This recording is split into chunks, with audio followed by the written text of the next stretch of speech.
जय हिंद दोस्तों, आप सबको इंडिया में जान पर स्वागत है। दोस्तों, आप 2 दिन पहले ये न्यूज़ तो सुना होगा। भारत ने अब फ्रांस की जो डसल्ट एविएशन है, खासकर एमबीडीए कंपनी पर ऑफसेट रूल तोड़ने पर फाइन किया है, जो कि एक तरीके से आप कह सकते हो भारत और फ्रांस की संबंध में अच्छा न्यूज नहीं है। क्योंकि बहुत सारे लोग अब सोचेंगे फ्रांस तो हमें मतलब रसिया के बाद या फिर रसिया के बाद ही, क्योंकि इजराइल का नंबर तीसरे नंबर पर आएगा। रसिया के बाद अगर कोई देश हमें एडवांस हथियार या फिर फाइटर एयरक्राफ्ट, सबमरीन से लेकर मिसाइल वगैरह दिया है तो वो है फ्रांस। तो फिर अब ऐसा क्या हुआ, भारत ने फ्रांस की कंपनी पर, डिफेंस कंपनी पर एक तरीके से आप कह सकते हो उन्हें सजा दिया है कि आप फाइन भरो। अब 2 दिन 3 दिन पहले ही फ्रांस के डिफेंस मिनिस्टर इंडिया विजिट पे आए थे। राजनाथ सिंह जी के साथ उनके मुलाकात भी हुई और ये उम्मीद लगाया जा रहा है कि शायद 114 राफेल जेट भी खरीदने को लेकर डील हो सकता है। साथ में हमारा एमसीए फाइटर एयरक्राफ्ट के लिए इंजन बनाने को लेकर भी फ्रांस भी एक तरीके से राजी है। जब भारत और फ्रांस के संबंध इतना मजबूत पोजीशन पर चल रहा है तो फिर ये न्यूज जरूर मतलब लोगों के मन में डाउट पैदा करेगा। ऐसा क्या इंडियन गवर्नमेंट के पास प्रॉब्लम हो गया कि हमें एमबीडीए कंपनी को फाइन देने के लिए कहना पड़ा? क्या सच में डसल्ट कंपनी भारत को राफेल डील में धोखा दिया है? दोस्तों, अगर देखें तो इसमें भारत सरकार ने, आप कह सकते हो एक तरीके से जो किया है वो बिल्कुल सही है। लेकिन आगे डर है शायद फ्रांस की मतलब ये फाइन लगने के बाद शायद फ्रांस की जो डसल्ट कंपनी है वो भारत को ज़्यादा हेल्प करे। लेकिन अगर आप देखोगे पीछे जाकर, फ्रांस का एक हिस्ट्री रहा है, चाहे वो सबमरीन डील हो या फिर मिराज 2000 जेट डील हो या फिर राफेल डील हो, वो वादा तो कुछ करते हैं लेकिन डील होने के बाद वो वादा को वो 100% नहीं निभाते हैं। तो ऐसे में हम अगर कंट्री के हिसाब से उन्हें फाइन किए हैं तो ये कोई गलत बात नहीं है। मैं पहले शुरू राफेल से करता हूँ, बाकी डील को भी मैं एक एक करके आपको समझाऊंगा। देखिए, अब जो फाइन लगाया गया है वो फ्रांस की एमबीडीए कंपनी पर लगाया गया है। आप सब जानते हैं एमबीडीए का काम होता है मिसाइल वगैरह बनाना, खासकर फेमस मीटियर मिसाइल को एमबीडीए बनाता है। यूरोप में आप एक तरीके से कह सकते हो एक बहुत अच्छा डिफेंस कंपनी है जो फ्रांस के साथ और बाकी दूसरे देशों का भी मतलब शेयर उसमें है। लेकिन अगर आप शुरू में देखोगे, जब से राफेल डील फाइनल हुआ तब से ही फ्रांस का एक तरीके से कह सकते हो प्रॉब्लम क्रिएट करना शुरू हो गया था। इसी वजह से एक तो करप्शन के कारण, यूपीए के कारण भी, यूपीए के टाइम में भी ये डील फाइनल नहीं हो पाया। साथ में फ्रांस का भी कुछ गलती के कारण कांग्रेस के टाइम में भी ये डील फाइनल नहीं हो पाया और मोदी जी आने के 2-3 साल तक ये डील पेंडिंग रहा।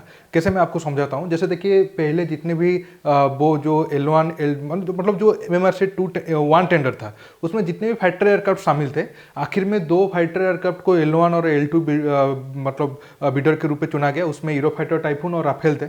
जब राफेल जेट फाइनल हो गया तब वो मतलब डील में, कॉन्ट्रैक्ट में ये मेंशन था जो भी फाइटर एयरक्राफ्ट को चुना जाएगा वो टेक्नोलॉजी ट्रांसफर भारत में करेगा और भारत में मैन्युफैक्चरिंग होगा। वो तो आप सब जानते हैं।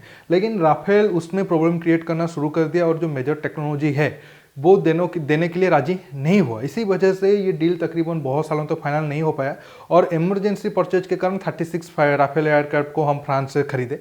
अब जब आप सोचो, जो कंट्री 114 या फिर 120 फाइटर एयरक्राफ्ट पर टेक्नोलॉजी देने के लिए राजी नहीं था, तो ऑब्वियसली बात है वो 36 फाइटर एयरक्राफ्ट खरीदने पर तो वो मतलब देगा नहीं। हाँ, हम ऑफसेट क्लॉज जरूर रखे थे। ऑफसेट क्लॉज अगर कोई नहीं जानता है, मैं आपको बता देता हूँ। ये अटल बिहारी वाजपेयी जी के टाइम में ये शामिल किया गया था। ऑफसेट क्लॉज के थ्रू कोई अगर डिफेंस डील होता है तो वो डील का मिनिमम 30 से 50% तक वो कंपनी भारत में ही इन्वेस्ट करेगा, ताकि भारत में एक डिफेंस इकोसिस्टम डेवलप हो पाए। इसी वजह से ये ऑफसेट क्लॉज को लाया गया था, जो कि काफ़ी अच्छा था। लेकिन बहुत बार ऐसा होता है कि बहुत सारे कंपनी वादा तो करते हैं लेकिन ऑफसेट क्लॉज के थ्रू वो इन्वेस्टमेंट नहीं करते हैं या फिर वो टेक्नोलॉजी को नहीं देते। अगर मैं आंकड़े की बात करूं तो 2008 से 2027 तक भारत में ऑफसेट क्लॉज के थ्रू तकरीबन $13 बिलियन इन्वेस्ट होना है। लेकिन अभी तक शायद $3 बिलियन के आसपास ही 2021-2022 तक ही इन्वेस्टमेंट हुआ है और बहुत सारे कंपनी इससे मुकर जाते हैं। इसी वजह से अब एमबीडीए को $1 मिलियन का फाइन हुआ। अगर आप देखोगे, फ्रांस से सिर्फ राफेल डील में इतना ही नहीं, बाकी उसमें जो राफेल में इंडियन ऑरिजिन के मिसाइल भी नहीं लग पाएंगे, तब फ्रांस ने मना कर दिया था। इसके साथ साथ आगे इसमें ब्रह्मोस एनजी भी शायद ना लगे और जो हमारा सुखोई और उसमें मिराज में या फिर तेजस में भी मीटियर मिसाइल लगाने का प्लान था। उसमें उसको लेकर भी मतलब सुखोई और मिराज 2000 में तो फ्रांस ने मना कर दिया है। उम्मीद करते हैं कि आगे जाए शायद सुखोई में लग पाए। अब अगर एमबीडीए का ये टेक्नोलॉजी मतलब कुछ हद तक हमें मिलता तो हमारा जो अस्त्र मिसाइल है उसे घातक बनाने के लिए हमें और मदद मिलता। हालांकि भारत भी अपना टेक्नोलॉजी को डेवलप कर रहा है और लेकिन अगर फ्रांस से मदद मिलता, जो काम हम 4-5 साल में करते तो 1-2 साल के अंदर वो हो जाना चाहिए था। और ये कोई गलत बात नहीं है। शुरू में अगर देखोगे तो फ्रांस को इंजन बनाने में अमेरिका ने मदद किया था। ब्रिटेन भी कुछ हद तक शुरू में जब उनका सोवियत यूनियन के साथ संबंध था, इंजन बनाने को लेकर सोवियत यूनियन की मदद की है। ब्रिटेन ने चाइना को ही मदद किया है। अगर तियानमेन स्क्वायर घटना नहीं होता तो चाइना का इंजन प्रॉब्लम आज जो फेस कर रहे हैं वो शायद ना करते।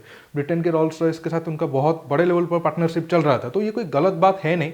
जो देश आगे होते हैं तो वो अगर पैसों के और पैसे लेकर ही मदद कर रहे थे, ऐसा नहीं कि वो भारत को फ्री में मदद कर रहे थे। उनको $1 बिलियन का डील मिल रहा था और उस हिसाब से वो भारत को टेक्नोलॉजी मदद करने वाले थे, लेकिन हुआ नहीं। अब आप कहोगे अगर ये फाइन लग रहा है, हालांकि बहुत छोटा रकम है, 1 मिलियन यूरो से भी कम है, तो क्या आगे जाकर ये इंडिया फ्रांस संबंध को असर डालेगा? देखिए, बिल्कुल भी असर नहीं डालेगा और भारत को ये फाइन लगाना चाहिए था। अगर आप नहीं लगाओगे तो आप, क्योंकि जैसे मैंने शुरू में कहा, ये हमें कोई फ्री में नहीं मिल रहा है, तो हम आंख में आंख डालकर बात कर सकते हैं क्योंकि ये कॉन्ट्रैक्ट में मेंशन है। और अगर भारत की तरफ से कुछ कॉन्ट्रैक्ट में चूक होती तो क्या वो सब देश भारत को छोड़ते? बिल्कुल भी नहीं। तो अगर वो देश हमें माफ नहीं करने वाले हैं, अगर अब उनके ही गलती है, तो हम क्यों उनके ऊपर फाइन ना लगाए?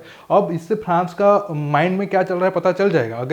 अगर हम आगे जाकर फ्रांस से 114 या फिर अगर नावाल वर्जन खरीदते हैं तो 150 राफेल फाइटर एयरक्राफ्ट खरीदने वाले हैं, तो हमें तो कुछ ना कुछ बदले में चाहिए पैसा। अगर हम 20-30 बिलियन डॉलर या 40 बिलियन डॉलर तक हम खर्चा करेंगे वो 150 फाइटर एयरक्राफ्ट डील में, तो हमें भी बदले में कुछ टेक्नोलॉजी मिलना चाहिए जो आगे भारत को मदद करेगा अपने देश के अंदर डिफेंस इंडस्ट्री को डेवलप करने में। तो ये बिल्कुल सही बात है। अब अगर मैं आपको और कुछ डील में जो फ्रांस भारत को एक तरीके से आप कह सकते हो धोखा दिया है या फिर चीटिंग ही किया है, करने की कोशिश का चीटिंग ही किया है, वो मैं आपको एग्जांपल दे देता हूँ। मिराज 2000 और सबमरीन डील में, हालांकि मैंने आगे भी आपको बताया था, लेकिन इस टॉपिक में वो थोड़ा आपको बताना जरूरी है।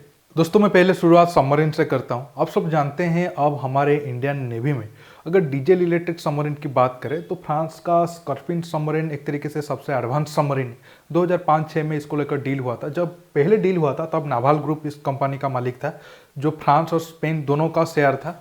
लेकिन बाद में डीसीएनएस इसे खरीदता है, जो पूरी 100% अब एक तरीके से कह सकते हो फ्रांस का हो गया।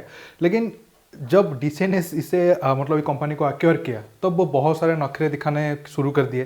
पहले उनका ये क्लेम 2-3 साल में हो गया कि नहीं, जो डील पहले हुआ था आपको $1 बिलियन ज़्यादा देना होगा। भारत उस पर भी राजी हो गया क्योंकि भारत के पास तो कोई बहुत ज़्यादा ऑप्शन था नहीं। इसके बाद वो जो टेक्नोलॉजी देने के लिए बात किए थे कि नहीं हम मतलब अच्छा टेक्नोलॉजी देंगे, खासकर एआईपी, वो भी नहीं दिए। टेक्नोलॉजी ट्रांसफर लेकर भी कई सारे इशू है। साथ में टेक्नोलॉजी ट्रांसफर मामले में हमारा गलती भी था। हमारे जो सी बिल्डर्स थे उनके पास भी रिसर्च एंड डेवलपमेंट के लिए कोई यूनिट भी था नहीं। जो छोटे मोटे टेक्नोलॉजी ट्रांसफर हुए भी, हम उसे भी ठीक तरीके से काम में इस्तेमाल नहीं कर पाए। कुछ गलती फ्रांस से हुआ और बड़ा गलती मैं कह सकता हूँ भारत से भी हुआ, क्योंकि अगर वो दे भी देते, हमारे पास कोई सिस्टम नहीं था वो टेक्नोलॉजी को लाकर हम कुछ कर सकते या फिर उसे थोड़ा डेवलप करके हमारे अब हम जो सबमरीन बनाने को लेकर सोच रहे हैं तो उसमें कुछ काम में ला सकते थे। इसके साथ साथ आप सबको याद होगा 2012-13 में सबमरीन का डाटा वगैरह लीक हुआ था। फ्रांस ने तो ये आरोप लगा दिया नहीं ये भारत से हुआ, फिर बताया कि नहीं जो भारत में सबमरीन दिया जाएगा वो उसको लेकर पेपर नहीं है। लेकिन बाद में पता चला कि फ्रांस का ही कोई रिटायर्ड आर्मी ऑफिसर थे, उनके कारण ही वो सारा डाटा चाइना के हाथ गया था। और इसके साथ अगर हम मिराज जेट की बात करें, आप सब जानते हैं 2011 में तकरीबन $2 बिलियन में भारत के पास जो 50 के करीब मिराज 2000 जेट थे उसको अपग्रेड करने को लेकर डील हुआ था। तब पर प्लेन तकरीबन $43 मिलियन पड़ रहा था, लेकिन अपग्रेड तो करके दिया फ्रांस ने। हालांकि अब तक 2020 तक सारा हो जाना चाहिए था, लेकिन अब रिपोर्ट आया कि सिर्फ 50% जेट अपग्रेड हुए हैं। बाकी माना जा रहा है कि 1-2 साल के अंदर 100% हो जाएगा, लेकिन वो भी देखना होगा। लेकिन बड़ा प्रॉब्लम ये है कि उसमें ना नया इंजन फ्रांस ने दिया ना एसआरआर दिया। अब अगर आप मिराज 2000 जेट की बात करो उसी टाइम के हिसाब से 2011 के हिसाब से, उसमें और कुछ 10-12-15 मिलियन डॉलर अगर ऐड करोगे तो नया प्लेन ही हो जाता है। लेकिन छोड़ो, ये हर देश करते हैं, सिर्फ फ्रांस की बात नहीं है, रसिया हो अमेरिका हो, हर देश करते हैं। कोई भी अपना टेक्नोलॉजी इजीली देने के लिए राजी नहीं। बेल आइकन है उसे प्रेस करिए ताकि आगे आप मेरा आने वाले वीडियो को मिस ना कर सके। दोस्तों रुकता हूँ, बहुत जल्द और एक नया टॉपिक के साथ मिलूंगा। नमस्कार, जय हिंद।